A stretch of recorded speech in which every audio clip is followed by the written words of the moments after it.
The Joe Rogan Experience. When you look at the future of Native American tribes in the United States, and again, as you said, Native Americans that are in these reservations are United States citizens. Mm-hmm. But it's such an unusual situation that really we only have a comparison to Canada with their First Nations. Mm-hmm. What do you think happens in the future? When you go from 1900, you were talking about the past of 1900 to today. Mm-hmm. It's an abysmal 120 years. Other than the economic success of the casinos, what do you anticipate happening in the next 100 years? It's hard to tell. I know a lot of tribes have been diversifying their economic development. Without our cultures, we won't survive. In fact, many elders, and you may have read it in Black Elk Speaks, that we're no longer who we are without our culture, without our languages, and likely will no longer be recognized by the federal government unless we are Indian enough. So those things are really important to who we are in the next 100 years. And I think it's those things that we will be rebuilding over the next 100 years, healing from the last and moving forward with a newfound understanding of who we are and a stronger identity and self.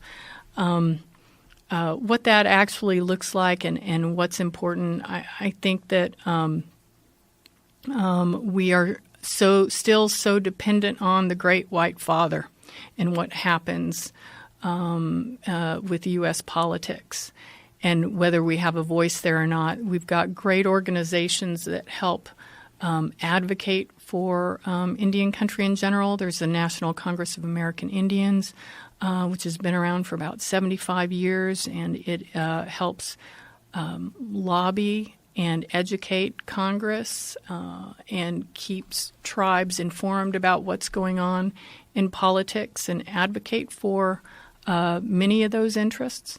There are groups like ours that are advocating for more cultural revitalization and strengthening identity and protecting our youth. So I think part of what we've been building is really a coalition of organizations and tribes to strengthen who we are and kind of correct the misfortunes of our history. I know we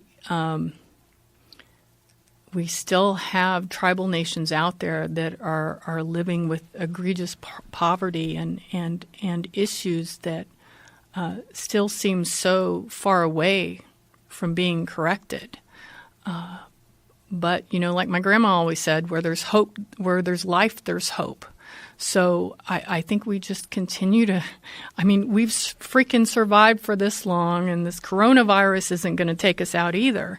We're going to continue to push forward and try to have a better future for our kids, just like anybody else.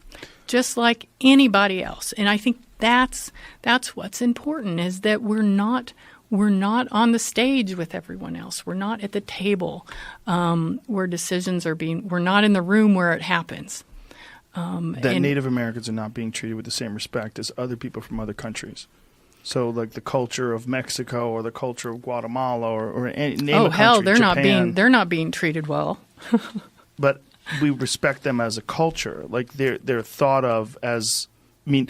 We're not invading Mexico. No. You know what I'm saying? No. Whether you agree probably with would walls if we could. And border walls, we're not looking at them as something. We're looking at them as another country. Mm-hmm. We don't look at Native Americans the same way we look at any. Maybe it's because you are also United States citizens. We don't look at them the same way.